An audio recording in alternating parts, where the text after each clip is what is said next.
But I really decided to refuse to believe that it was survival mode only until the kids are gone. That's just not, doesn't line up for me. And so I really sought to find a way around that. And I feel that God really used that. And he showed me this whole like cycle that we get in where there's too much stuff in the house. So we're constantly maintaining the mundane. And then that takes us away from people and our families, and we're stressed out. And so we snap and we're not available for romance with our husbands and fun with our kids and thinking for a freaking second about, what we want to do and what we're passionate about, and fulfillment and joy and the enjoyment of a good life. Living a healthy, balanced life as a mom can sometimes feel impossible. With tiny mouths to feed, butts to wipe, and so many things vying for our attention, it can be easy to feel like we're in an on-again, off-again relationship with healthy living. But it doesn't have to feel this way. I believe every mom is a super mom, and you deserve to feel like one too, and you don't have to go on another diet to do it. Join me, Kristin Dovbniak, holistic nutritionist and certified intuitive eating counselor, for conversations on what it means to live a healthy, balanced life. I want to help you uncomplicate eating, improve your relationship with food, and live like the supermama I know you are. Hey friends, welcome back to the Healthy Balanced Mama podcast. Friends, I don't think I've been so excited to share a podcast guest with you in I don't even know when. I told her when we first hopped on, before we got recording, that she was on my podcast guest bucket list because this woman has seriously changed my life, and in ways that you might not expect.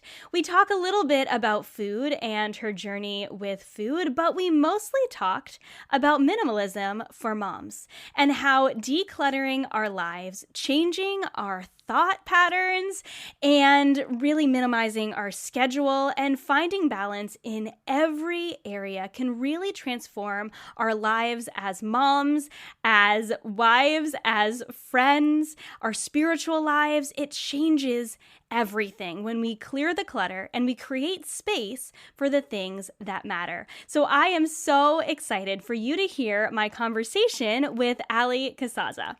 Allie Casazza is the host of The Purpose Show, a top-rated podcast, and the creator of online courses that have earned her international attention for her fresh, practical lifestyle strategies for moms. Known as the Life Minimalist, she encourages and inspires women to pursue abundant life by creating space for what matters most. Allie and her husband, Brian, live with their 4 young children in Southern California wine country. All right, friends, let's dig into this conversation. You are going to want to grab a notebook and write some of this down. This is a podcast to save. Hey, Allie, welcome to the Healthy Balanced Mama podcast. I am so thrilled to have you on and to share a topic that I know so many moms are going to resonate with. And it's a brand new topic for this podcast since I'm usually talking more about balance when it comes to food, but I know that this has made a massive difference in my own life. So I can't wait to share with you. And I'm kind of keeping it a teaser here for a second. But before we dig in, I just want to do a really quick icebreaker, if you're okay with that. Yeah, let's do it. So what do you drink first thing in the morning when you wake up? I usually have lemon water. That's what I do too. I love lemon water in the morning. Yeah, I'm learning to love it. I'd rather have coffee first, but it doesn't go so well for hormone imbalance. So lemon water first. That's what I do too. I kind of bribe myself with if I drink my lemon water, then I can have my coffee after. Just can't prove it. Then I make bulletproof coffee right after that. Awesome. So I already shared your bio with our listeners, and I'm sure that many of my listeners know who you are because the majority of them are moms, but I would love if you could just start by sharing who you are and what you're passionate about sharing with the world. Yeah. So I have 4 kids. They were born in 5 years. So I definitely know something about like mom life chaos and just how it can feel, how it goes. And what I really started to notice once I had my second baby, but really the third one, when it was like, that's just when like you're completely outnumbered and things just really shift. And you really are thrown into like figuring it out. And so when I was in that season of my life, I really heard this message, and from everywhere, from, my circle of women in my faith at church, from other women, from women that were in it with me, from women that were ahead of me in life, that had kids that were grown. Everyone basically had the same message when I would kind of come and be like, this is really overwhelming. Like, I feel like all I do is like make snacks and clean up like stuff all day. Like, is this, am I doing something wrong? Like, because I'm of the belief that, we are all called into living abundant life and showing up for people and relationships and love and all of those things. And I really felt like in my motherhood, I couldn't do that. And when I asked around about it, I really got the same resounding message. It was just really basically like, this is motherhood, and like, you just get through it. And that really goes directly against abundant life. It really goes directly against what I believed my entire life and what I believe the God that I serve created us to, how to live and how to be, and to be available for being present. And like, yes, motherhood is a lot of servitude. It's a lot of chaos, a lot of things you can't really control. But I really decided to refuse to believe that it was survival mode only until the kids are gone. That's just doesn't line up for me. And so I really sought to find a way around that. And I feel that God really used that. And he showed me this whole like cycle that we get in, where there's too much stuff in the house. So we're constantly maintaining the mundane. And then that takes us away from people and our families, and we're stressed out. And so we snap, and we're not available for romance with our husbands and fun with our kids and thinking for a freaking second about, what we want to do and what we're passionate about, and fulfillment and joy and the enjoyment of a good life. It's really just maintaining the mundane all the time. And there are actually belief systems where that is actually like, that's what they believe motherhood is. That's what they believe women are here to do. And I just really, really want to speak directly against that. So that's what I'm passionate about. That's what I do in a nutshell for women. I love it. And I've been following you. I already told you this, but I think I told you I've been following you since your youngest was really little. I think he's a little bit younger than my oldest, and he wasn't like a baby, but maybe like 1 or 2. And did we still live in Arkansas? Yes, yeah. My gosh. It's been a while. Yeah. Yeah. So I was in a very similar place where I have 2 kiddos now, 2 girls. And I was in a very similar place where I was feeling just really stressed in my mom life. And I was stressed with all of the stuff we had. And we had moved 6 times in 6 years. One of them was a country move. Like we lived in Canada. My husband's Canadian. And then we moved to the US. And we had just accumulated a lot of stuff, which I know you understand. And my spaces have never been that big. Like I still live in an apartment. We only live in 1,100 square feet. And that's the biggest place we've lived in. And I was just really overwhelmed, and I had all these big dreams for this business I wanted to create and this life that I wanted to live. And when I heard your story, and I think it was through a blog post at first, and then I kind of, followed you on Instagram and your podcast back when you had your other podcast and now your podcast now. And I've kind of followed along your journey, and it really has given me this amazing new perspective on how to look at my stuff and how it was really preventing me from living this life that I wanted to live and being this mom that I wanted to be. So I'm hoping that you'll share a little bit more of your story and how you got to that place in order to teach me everything that you've taught me. Yeah, I think that like all good missions and messages, mine came out of my own struggle. And so really being in that place of like, I was definitely depressed. And as someone who has experience with depression, I know the difference between kind of just like an imbalance of the brain that really needs to be treated and a sort of situational depression. So I was really carrying around this like situational depressiveness. And I just really, anyone would be depressed if you're getting told like, this is how motherhood is going to be. The message is like, this is just how it is. Like, you just have to get over it. And like, the whole hot mess mom culture says like, there's camaraderie in that, and being a mess and being really stuck. And it's actually a false sense of security. It's like a false security blanket. It's a faux camaraderie, because your only camaraderie is in that you're constantly unhappy. Like that's a real friend, a real support wants to see you get out of that, not stay in it. And also, if we look at, like, I'm a little sidetracking, but if we look at hot mess mom culture, we see that hot mess mom culture makes fun of the mom who has it all together, right? If you leave that, you're out, you're banned, you're mocked. The mom who goes to the gym and takes care of herself and practices self-care and dates her husband and has an amazing relationship, or is single and just killing it at work and really trying, really showing up and taking care of herself. And she's going to yoga classes and she feels good and she's, her house is clean. It's just clean. It's not perfect, but it's clean. And she enjoys that. And she's happy with her kids, and her kids go to sports and she's there and she's supporting them and she's able to practice freedom and balance really well and beautifully. She is mocked and shunned by hot mess mom culture. So that's how you know it's a false camaraderie and a false sense of security, is when you exit that and you are happy, you're slammed.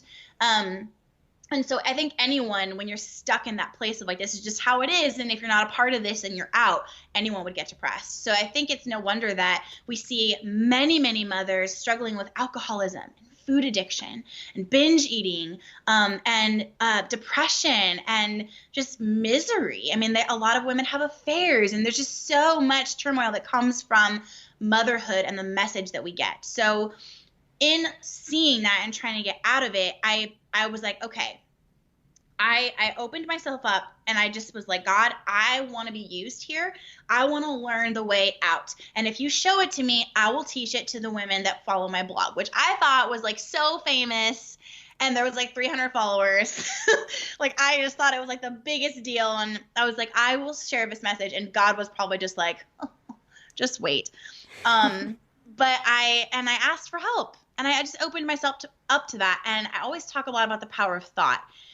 And my thoughts had previously been, this is the way it is. I'm stuck here. There's no light at the end of the tunnel. It's only going to get harder. And in that moment, I changed my thought to, there must be another way, because this doesn't line up with the God that I know. I'm choosing to not be available to this crap show life anymore. And I'm going to find a way out of this. So my thought shifted, which always has to be step one. And I really was shown this journey of like, look at all the crap in the house. Look at all the stuff in the closets, all the stuff the kids pull out as I'm cleaning the kitchen. They're pulling stuff out the bookshelves.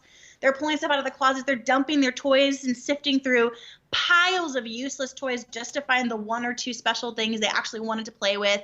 Like, I saw it. And I think that when you make yourself available for leading, you make yourself available to learn a new way, you change your thought process, it shows up in your reality, and you start to notice things. And I noticed those things, and I was like, this is a joke. What if we just didn't have so much stuff? And that really was like, I say that's step one, but it was really step two, because step one was thoughts. So then step two was like lessening the load in my physical space. And I mean, you don't need to be a rocket scientist to figure this out. Like, Google for 2 seconds the effects of our physical area and our environment on us. I mean, there's books, the book Triggers, lots of scientific studies show that your environment really deeply affects you. And if you change your environment, it's a piece of a puzzle, but a big piece of changing how you feel and changing your life. And it did. It changed the way I felt.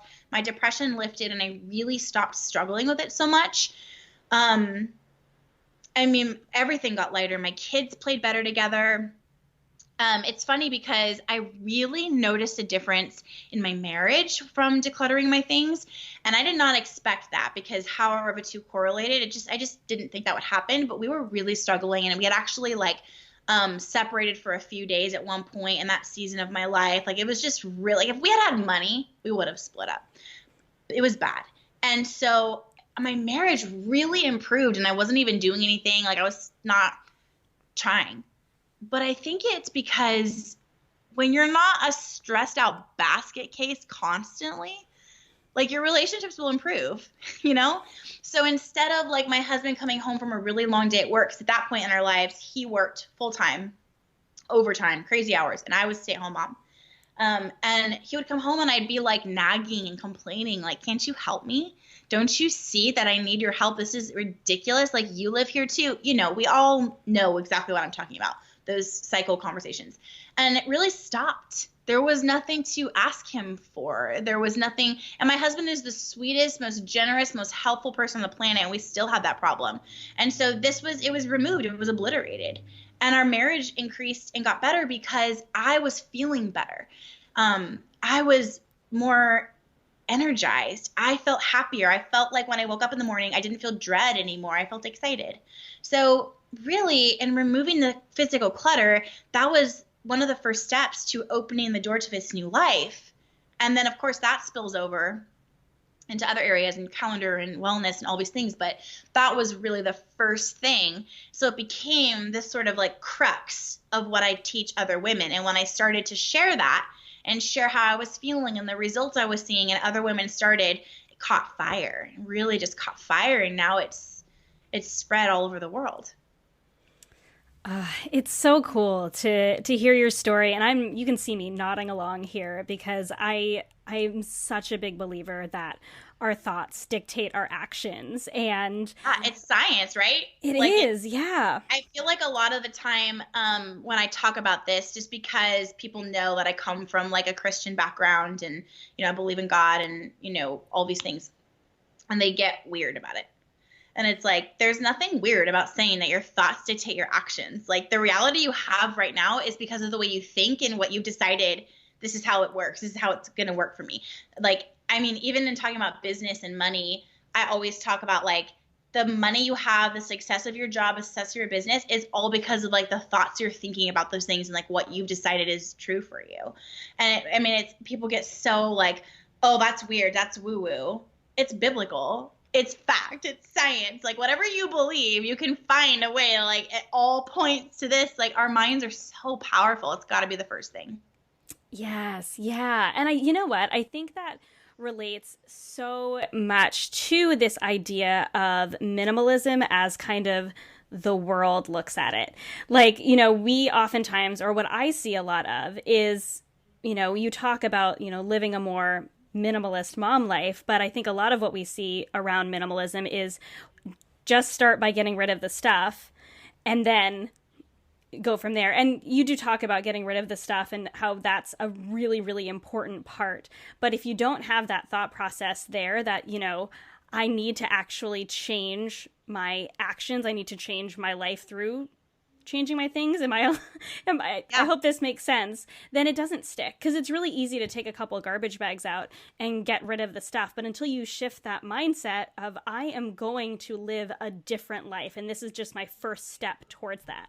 So sorry, I just want to say too, it's the same thing with anything. If let's take like wellness, for example, and like losing weight, if you're unhealthy or whatever, if you change your environment only, you're going to go back to the same pattern. This is why people fall off the wagon within a couple weeks all the time, because you hired a personal trainer and you threw out your junk food and you brought in like green juice and celery and all of these things into the house, but you didn't change your identity. You didn't change inside. You didn't change in here. You still identify, you still think like you are this person. You are the chubby girl, you are the fat dad, or whatever your identity has been.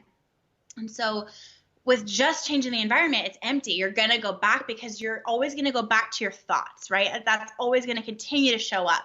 And same in motherhood. If you identify as like, well, I'm just a mom and kids are messy and like this is the way that everyone's house is, this is the way it is, this is just how it goes, then you can try to declutter and you can try to change those things, but it's always going to come back to, what are you thinking? What are your thoughts like? What do they sound like? What's the message there? And you're going to continue to see that showing up in your reality until you get to that core. Yeah. Oh, I love that. So how would you define minimalism then? And kind of your concept of minimalism and how this applies to our lives as moms? Yeah, absolutely. I think actually, like I always say, lately I've been saying in interviews, like, if you want to look at like the culture of minimalism and like other leaders and these people that are talking about this, I'm really like, I don't identify with that. I really don't identify as a minimalist, and I don't really want to, because it seems like it kind of sucks. Like, you know what I mean? It's like this legalistic, joyless, like the least amount of everything possible. And like, I enjoy getting myself clothes and having options in my closet and putting myself together and feeling really cute that day and dressing by mood. And like, I just enjoy those things. Other areas I'm happy to be minimalistic in, like the kitchen. I'm not really a kitchen person. I don't really like to cook, so I'm fine there. But like, I want this to reflect my personality and suit my needs and my lifestyle.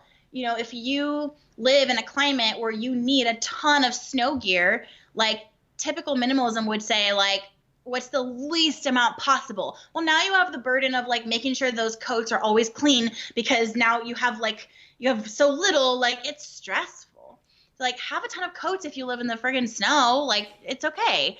I'm constantly being filmed. I'm constantly on camera. That's my job. I speak, I travel, I need clothes and I like it. So leave me alone, you know?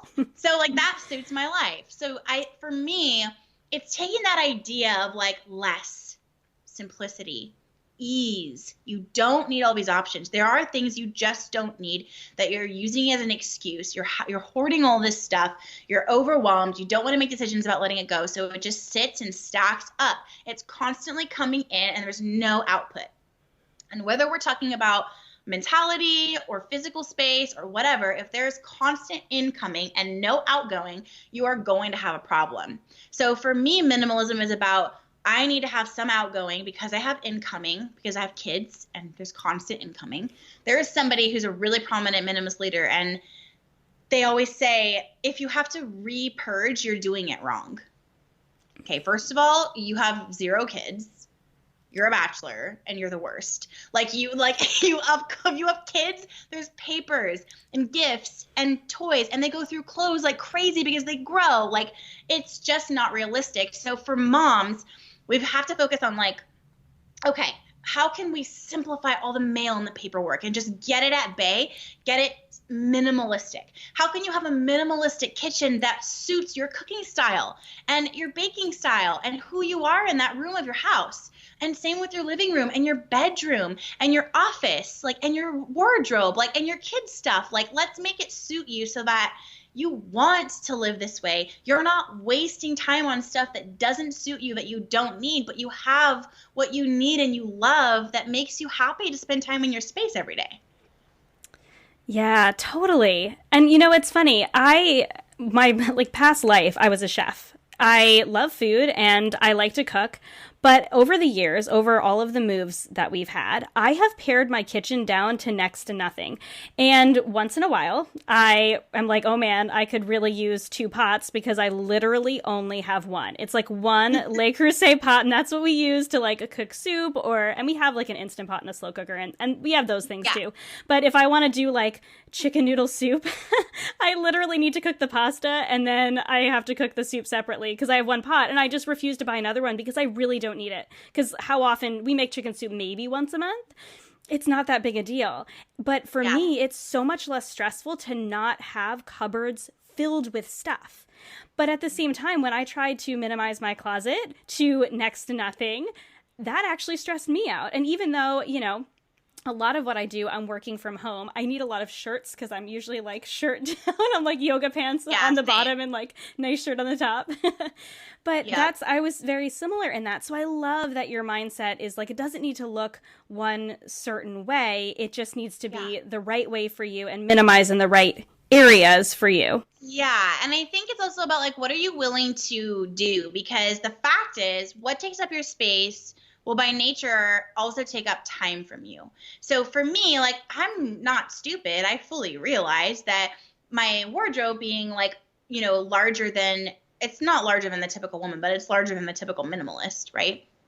Having more options, more blouses, more of the kinds of things that really make me feel like I only purchase and keep things that really, I mean, they just accentuate me in all the right places. They make me feel like this is my color. This is my fit. I feel fitter than I really am. Like, I feel so good. This is inspiring me. I'm excited to walk out on a stage. I feel confident. I feel beautiful. Pieces like that. I may have more of those than the typical minimalist. And I realized that the more clothes is more time. It's more sifting to find the right outfit. It's more decisions to be made, right? Because you're like, okay, not this. That's more decisions, more steps. It's more laundry.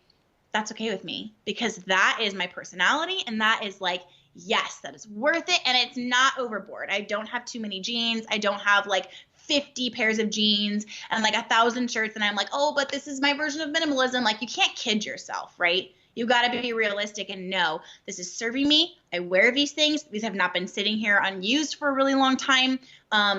This is me, and I'm okay with this taking a little bit more decision making and time, but I don't have my entire house like that. I don't have every room in my space like that. I'm intentional with the why, the how many, and the purpose of each thing in each room. Yeah. Oh, I love that. So what would your advice then be for the mom who is trying to decide where she should start when it comes to maybe reducing her stuff in one area, or how to decide where it makes sense for her to maybe allow in a few more things and maybe be able to maybe make a few more decisions when it comes to, or do a couple more loads of laundry when it comes to her clothes versus her kitchen or versus the kids' toys? How does she start, like, kind of making that decision? Yeah, I think it all has to go down to like the purpose, like what's the intent. So when I'm coaching people or in my courses or wherever it is through the decision-making process and decluttering, we got to first set the intent for the thing or the space. So I use this example a lot, and it seems unrelated, but it ties back into what you asked. When we moved into the house we currently have, it was one of the first times that we had 2 living areas. Just the houses that we'd had before were always like smaller, and they had like one living area, not a living room and a family room separate. And so I was really excited because there was like a front room and then like the family room next to the kitchen. And so I went into the family room and I was like, okay, I've always wanted this. Like, what do I want to do for this space? And I had decided like to set the intent for that space. So what I saw in my head was hosting a Super Bowl party. My family's really big into football. My dad like loves the Vikings, and we always go to their house for football. But it's easier to be at my house because the kids have the trampoline and the kids have their toys, and it's just easier. So I was like, okay, I can see like football parties and movie nights, and I really want to invest in a great sound system. So what does that mean? That means there's going to be a TV in the room, right? But as a design person, I really don't like the look of a giant black rectangle box taking up the main wall in one of the main rooms. So I had a decision to make. And because I set the intent for what I wanted that room to do for our family and how I wanted it to work, I decided to take the design hit and put the TV in that room. And I love it. Like, it serves its purpose. We've had so many fun parties and gatherings and opened our home in so many different ways, had movie nights every single week with our family and our kids. It's been so good.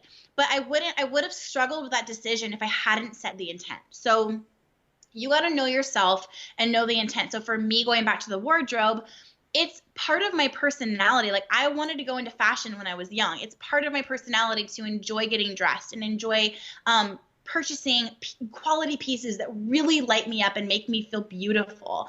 I will freak out if I don't feel good, like, going to church and getting dressed for that. Like, I've got to feel really good and really confident. I'm doing all these filming things all the time, and it's nerve-wracking. But my outfit, I can pick the right outfit and feel powerful and aligned with who I'm made to be, and I can give my message and feel really good. That's in me. That's a part of my personality that not everyone shares. So it makes sense that my wardrobe is like that. But another woman might not feel like that, and she might feel like she's like cooking everything from scratch every day. Her kitchen would be way fuller than mine is. So it's about knowing yourself and knowing who you are in your house. And then with your kids, what kind of childhood do you want them to have? It's the same thing. You're setting the intent. I want my kids to be outside a lot. I'm fine with video games. I think technology is obviously the future. I want my kids to know how to use an iPad. Like, I don't want them to not be, normal or whatever. But I do want them to know what it's like to be outside a lot. I want them to know the feel of dirt. I want them to know how to imagine and create and play games with each other and make up scenarios and play dress up. And like, I really wanted them to have an authentic, play-filled childhood, not one that's overloaded with technology and, toys that do all the imagining for them. So the toys that we kept aligned with that decision. The tech limits we set align with that decision. And so we have way less toys than most families because it aligns with the intent we set. Does that make sense?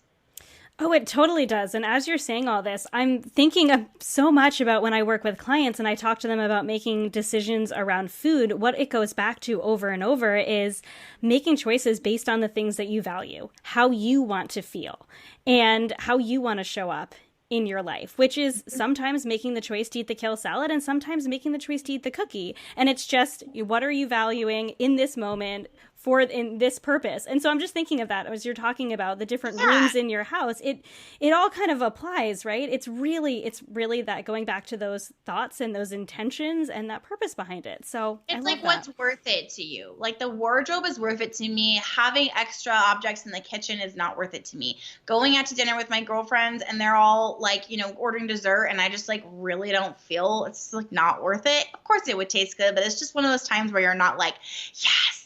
Like, I'm going to pass and wait for the time that I'm like, oh my God, all the PMS, all the chocolate, just give it to me. Like, it's the same idea that you're saying. Like, it's about choosing what's worth it to you and what's not. Yeah, definitely.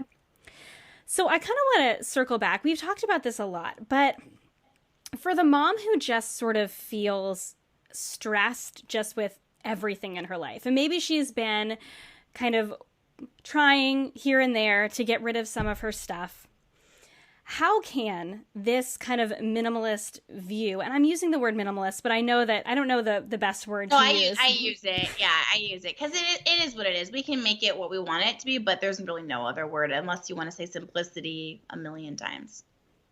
Simplifying, fine. Minimizing, less. Reducing the stuff. How can reducing the stuff and really relate to, I know you talked about, your depression lifting and that being a really big part of your life. How can it kind of reduce her stress and overwhelm, maybe outside the home, maybe with her, I know you talked about your relationship a little bit, maybe with her relationships or friendships. How does this apply outside of like just the rooms in her home? Yeah. Excuse me. It all goes back to purpose and it all goes back to intent. So if there's a person in your life and you're really trying to make the friendship work and you just kind of feel negative around them and they're not really like seeking out friendship with you, and then when you're around them, you just kind of feel like, ugh, and it's just not really right. It's not really what you want. It's okay to back out. It's okay to just kind of pull back a little bit and let it dissolve on its own and really seek out a positive like-minded friend who will pull you up and forward and clap for you and cheer for you and share with you so you can do the same for her. Like it's minimalism and intentionality applies to every area of life. My husband and I talk about this a lot with our week. On Sunday nights, we sit down together and we go over a week and we really just touch base. And we touch base about our marriage and our kids, and then our schedule, like more practical things as well as like emotional, spiritual things. And when we're looking at our schedule, I'm not afraid to cancel things. I made this appointment months ago, and if it's coming up this Wednesday and I am just feeling really worn down, I'm feeling like my family needs me more than this person needs me on their show or whatever it is, I'm not afraid to back out. I'm not afraid to disappoint people. And that can sound really selfish, but the only reason I would keep that appointment is to people please. And people pleasing is actually the most selfish thing you can do because you're only doing that so that you don't have to feel the feelings of disappointing someone in yourself because you don't do well with that, right? So it's about intent and purpose. Like I'm not afraid to back out of things because I'm booked out months in advance, and that's the result of the success in my business. I'm not going to be sorry for that, but know that like when that week comes, I may need to back out because in 3 months since we booked this, my son had a dental appointment. He's in pain today and I want to go sit and watch a movie with him or, whatever it is. So it's really just putting everything under the lens of purpose and intent. And I think it also comes back to having vision. Setting the intent in a room when you declutter is the same thing as looking ahead at your week and like asking, what do we need here? Like what's happening Monday and Tuesday and Wednesday, like where am I supposed to be and how does that feel? And is this where we need to be this week? Do we need to pull back on anything? Do we need to push something forward a little bit and change the day? Can we show up here? Like who's cooking dinner what night? All of this is just touching base and having vision. And, Proverbs says where there's no vision, the people perish. And I really feel like that applies in this really logistical family calendar life. Like if you don't look ahead and know where you're going and feel into like what you and your family need, you're going to just scramble and struggle and continue on this obligatory cycle of showing up somewhere because you said you would, feeling bad for canceling, running yourself ragged, running yourself into the ground, not being able to show up for yourself and the people that really rely on you. And that is such an awful way to live. So I think and same with wellness and mental health, like everything really comes back to vision and purpose and intent. And just like, and what I'm saying is basically like to have time, right? To have time and space to think and look ahead and make decisions. How do you get that when you're a busy mom with a business and 4 kids or whatever your situation is? You have to create white space in your calendar. So do you see how like it's not one thing, it's like 4 different things that all work together to create this purposeful lifestyle. Yeah, this is something that you have taught me so much this past year. So I took Unburdened. So I took, oh gosh, it's changed its name a couple times. Your Uncluttered Home. Couple years ago. Yeah, it used to be Purge Your Entire Home, and then I was like, I don't love the word purge. Yeah, I actually did a pantry purge at the end of the year, this last year, and every time I said it, I was like, oh, I should have called it something different. That's a fine word, but I just don't want it in the title anymore. Yeah, so I mean, I purchased it way back when it was Purge Your Entire Home. So I did Your Uncluttered Home, and that was kind of my first like entry into your programs. And then Unburdened this past fall, or maybe last spring. It was last year at some point. Great. And it was, I think, and decluttering my home has been a process over the last few years. And, I've talked about, how powerful that's been. But it really did make me take a step back and look at my life and realize that, and just look at my schedule, and that I was putting this on myself, that I was putting a lot of these stresses. I was feeling stressed. I was feeling overwhelmed. I was trying to be everything for everyone.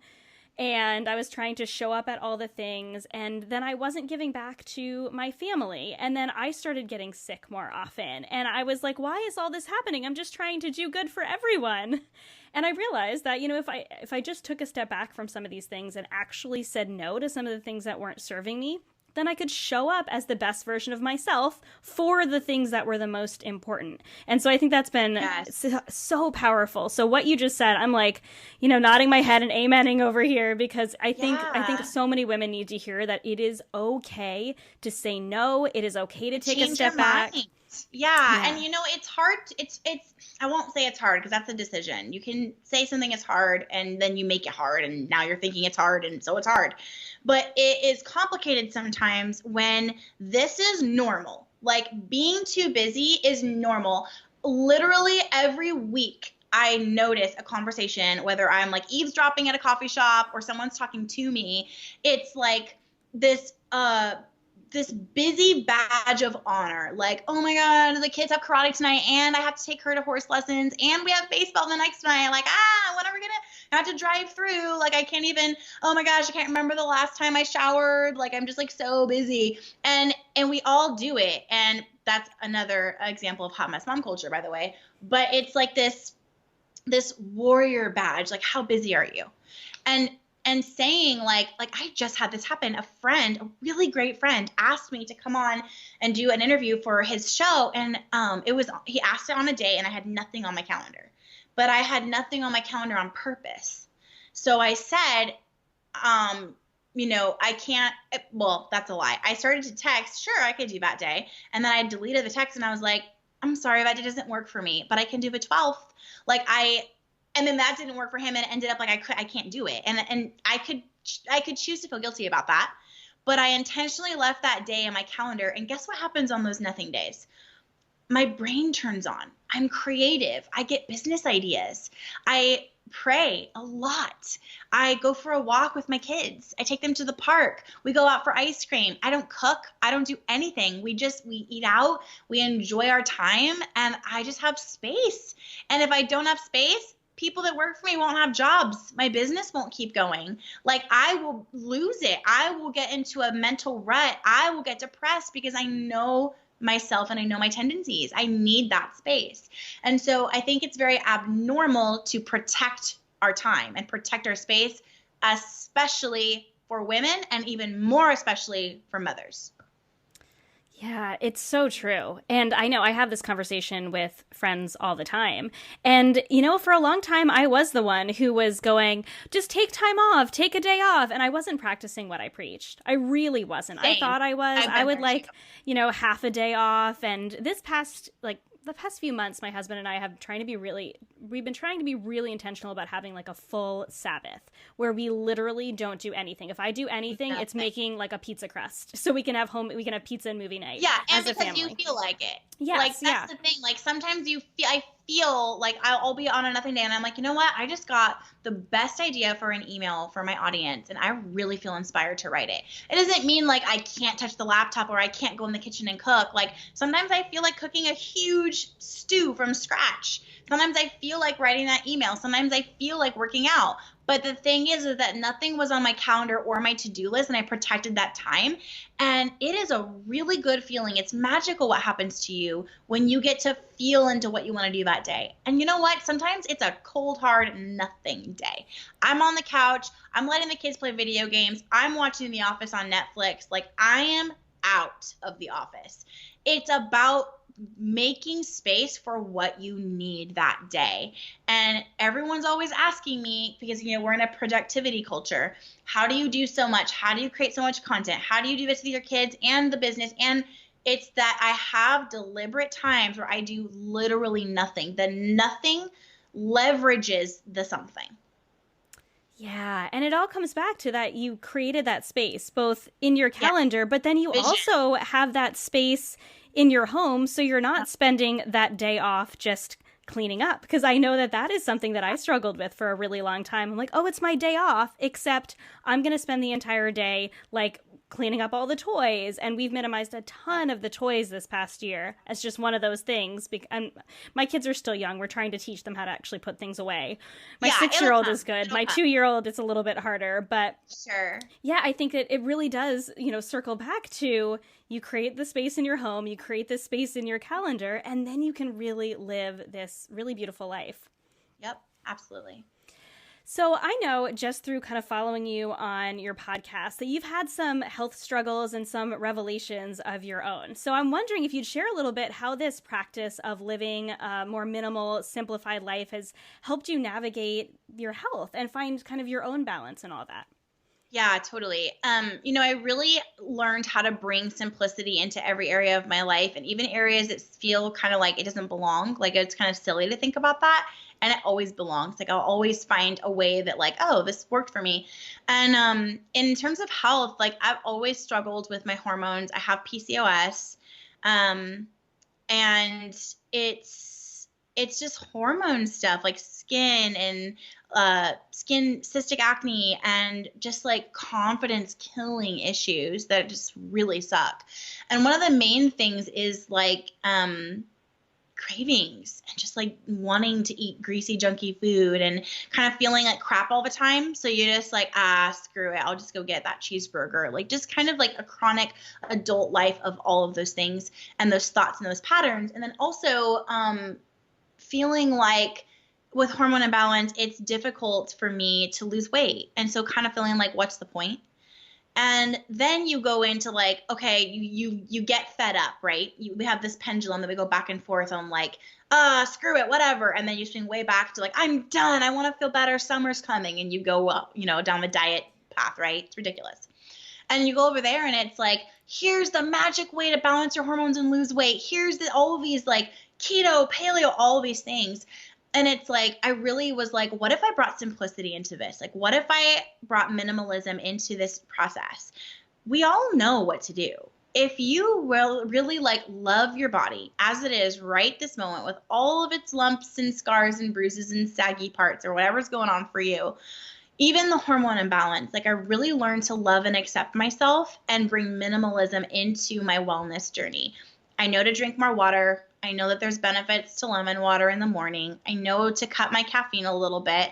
I know that I'm not going to cut it completely because I'd rather jump off a bridge. So there's that. I'm with you. Yeah, like I know the things that they say that are like not life-giving for me. Like, no, I'm not doing that. Sorry. I want the occasional cheeseburger. I want to have a cookie now and then. Like I want maybe a lot more of a now and then. Like I want to make my choices, but I'm going to bring minimalism into this whole, the noise of health culture. And it really helped me. I did lose some weight. And more than that, I feel better. Like I'm still learning. I'm open to learning, and I'm not open to overwhelming myself, to doing a crash diet, to like cleansing and running myself into the ground. I'm not open to that. I'm open to learning. I really have gathered a lot of helpful information and learning all these new things like seed cycling for hormone balance and just all these cool things. But I'm in the mindset of like, I'm open to learning, and I'm doing this a simple way. So like, what is going to be the simplest version of this new thing that I learned? And I kind of carry minimalism into like research and learning, but keeping it simple. I'm not going to go crazy doing this weird thing or making a weird smoothie every morning if it tastes awful. I'm not going to stick with it. So why would I even bother? So, I mean, I think that that's been really big for me. It's just like, okay, I'm hearing what this person is saying about hormones and health and wellness, but this is really stressful and overcomplicated. Like, what would it look like in its most minimalistic version? And usually it's like, okay, what they're saying is drink more water. I can do that. I'm gonna drink more water and like leave the rest. And then if I feel like I remembered something they said and I can do it with ease, I'll do it. But I'm not willing to lose, 20 pounds or whatever by like killing myself, running myself into the ground and being cranky with my family and being miserable and not knowing what a cheeseburger tastes like. Sorry. So for me, it's like that balance and simplicity in that way. You are speaking to my listeners so much with that, because that's exactly where I'm at with all of that as well. I love that. And I'm all about simplifying nutrition because I'm a nutritionist and I believe in living a healthy life, but I believe in balance and in cheeseburgers and cookies, but doing what feels best for you and your body. And I know I have PCOS as well, and that's something that I've had to navigate in how to incorporate those hormone balancing, foods and practices without going down that obsession route, because it's really easy to go into that spiral. But then, like you said, it's a pendulum. You just swing back the other way. So even if you do, do something crazy and lose 20 pounds, chances are if you did it with an extreme mindset, then you're just going to be right back where you started.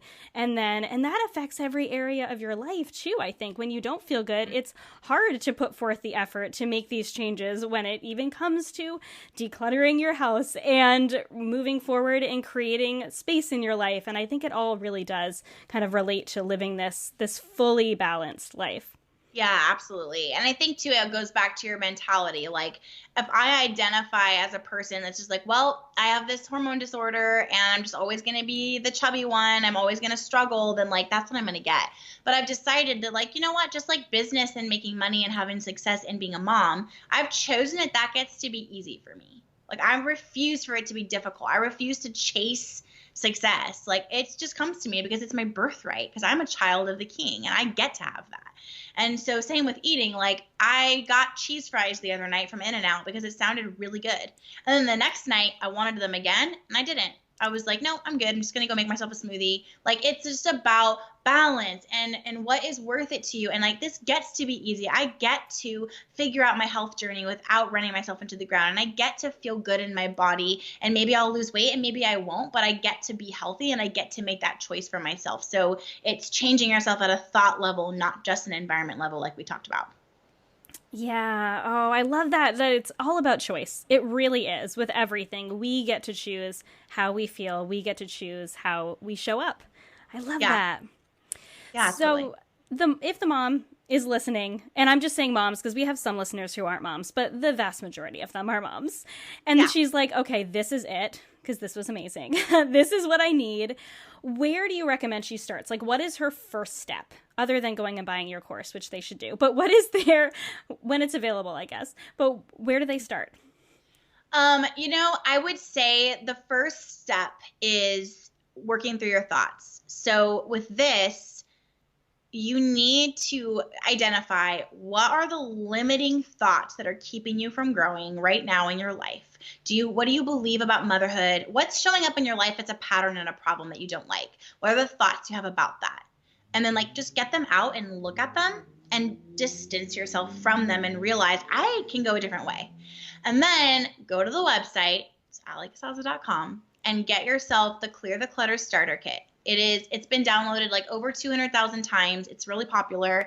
It's a really great starting point for getting that next step of let's just clear some of the surface clutter. You don't have to go through your whole house right now. Let's just clear some of the surface clutter and go from there. Don't overthink it. Don't let perfectionism come in and steal your joy.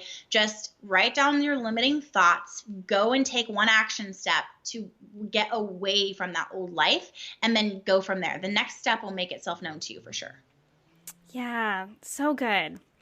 So if you can leave the moms with one piece of advice, other than, just starting with that one step, what is one piece of sage wisdom on creating a more simplified, minimalist mom life that you would like to share? One takeaway. I would encourage you guys to create better boundaries. If we talked about the calendar, we talked about people, where are you lacking really healthy boundaries, and how can you implement those so that you're not taking everything so personally? You're not feeling so obligated to show up for everyone else when you haven't shown up for yourself in months. Look at that, because that will echo in every area, just like vision will. So good. So I have 3 final questions I like to ask my guests, kind of rapid fire. Sure. And because I love to share food in a way that's joyful, just like we were talking about, and I'm a foodie at heart, I would love for you to answer a couple of these foodie questions. And you already said that you didn't like to cook, so I'm curious about this first one. What Sure. is your favorite thing to cook if it's your job to cook that night? I love making my kids homemade waffles from my sourdough starter. They're really good. Oh, sourdough is on my list to make this year. I have not embarked. I've done homemade bread, but I really want to do sourdough. That sounds really amazing good. With waffles. Yeah. Oh my gosh. And sometimes I'll put banana in them. So it's sourdough starter banana waffles. I love making them. We have the waffle maker. It's just really yum. It's so dense and delicious, but it's really it's actually good for your gut to have that sourdough starter. So it's it's just this indulgence that you don't have to feel any guilt for, and the kids love it. And I don't do a lot of homemakery things, but that I do really hard, and I do it well. You don't need to do all the things. You just need to do one thing really well, right? Your kids are going to remember you for those amazing waffles and whatever else, Totally. That's awesome. So then what is your favorite thing to order if you're going out to eat or have someone cook for you? I really like salads that are salads are stupid, but if there's a salad that has strawberries and goat cheese and pecans, balsamic, that kind of salad, those kinds of salad, summer salads, oh my gosh, I cannot stop. I will eat those every meal for the rest of my life if I could. It's so funny you say that, because I have had the last 3 guests have said a really good restaurant salad. And it's restaurant salad, because salads are a lot to make by yourself. Mm-hmm. It's a lot of chopping. There's ingredients everywhere. And also salads usually are just so not satisfying. But if you put some chicken breast in there and the goat cheese and the nuts and the fruit, it's just so good. I love it. Yeah, it's that combination of all the ingredients that you don't want to put together at home. Yeah, so good. I'll just go to a really good organic restaurant and then eat up. So good. So we talk a lot about finding what I like to call your beautiful balance, which is going beyond, like we talked about, obsessing over food and finding nourishment and pleasure in food, but also in life, which is why I wanted to bring you on today. So what does your beautiful balance mean to you? For me, it means feeling into my day, like we talked about earlier. For me, balance is knowing that like I can make my plans and I can make my schedule, but I need to feel into my day. So like I used to like have a really rigid morning routine, or I'd like wake up really early and do the same things every day. And now I really like, I look at my calendar the night before and I feel into like, would it serve me to get up really early and have this big block of time where I'm just like feeding my soul before my day, or would sleep serve me better? And then like just listening to like, you know, a positive podcast or like a guided meditation while I shower, or like what's it going to look like? And I've really learned the power in feeling into my day, feeling into myself, and like feeling into my spirituality with the Lord and like my marriage, like just feeling like women are such feelers. And that is often looked at as a weakness, but it's so empowering if you really use it to your advantage. So for me, that balance equals like feeling into each day as a new day and like not holding myself accountable to what I thought I was going to do that day. And it's okay to shift it as needed. Oh man, so good. I resonate with that a ton because I know you know about the Enneagram. I'm an Enneagram 1. So I like things to be a certain way. I like things to be perfect. I like order, and I like things to be right.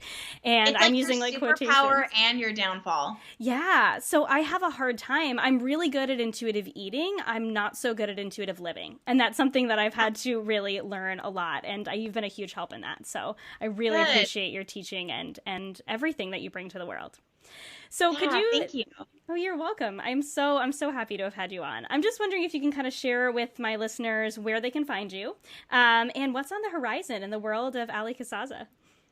Oh my gosh, so many things. There's so much coming. It's a really weird time right now for me where I'm like, I feel like I'm holding my breath in every regard. Like we are looking into like moving, and we're looking at just like up-leveling our lives in a way that I never thought possible, and like looking at living by the beach, and all of these things are just kind of like, what's going to happen? And it's all good, but it's new, it's nerve-wracking. So there's personal things. There's a book deal in the works right now that I'm just waiting to hear back on. Lots of things. So I'm excited, but definitely learning the art of patience and of being distant and not holding on to any outcomes. Like just again, feeling into like, where is God leading us? What's next for us? And like knowing that next right thing will make itself clear when it's time. It's so hard and so annoying. But yeah, if you guys want to connect with me and like see what's going on in day-to-day life, I'm really open on Instagram. I really share a lot there about what I'm learning. Like I will often in the morning, like just share something on my heart that I know someone in the audience needs to hear from me that day. And just kind of use it as an encouraging place to get the next right step for you. So you can just search Allie Casazza on there, and it'll come up. And then my website is just alliecasazza.com, and you can go on there and kind of choose your own adventure in like whatever way I can help you. Awesome. Thank you so much, Allie. This was incredible. Sure. Thank you so much for having me. Thank you so much for listening to this episode of the Healthy Balance Mama podcast. If you loved it, would you take a screenshot and share it with a friend over on Instagram and tag me in it? It helps me so much to know what you love and are taking away from each episode. If you really loved it, would you hop over to iTunes and give me a star rating and review? Every rating and review helps this podcast be seen and heard by more women who need to hear the message of balance and wellness without deprivation. It's the best free gift you could give me. And as a reminder, the information and opinions on this podcast are meant for education and inspiration only and are not to be taken as medical advice, diagnosis, or treatment. Please consult with a trusted practitioner before making any changes. Have a beautiful day, friend, and I'll see you in the next episode.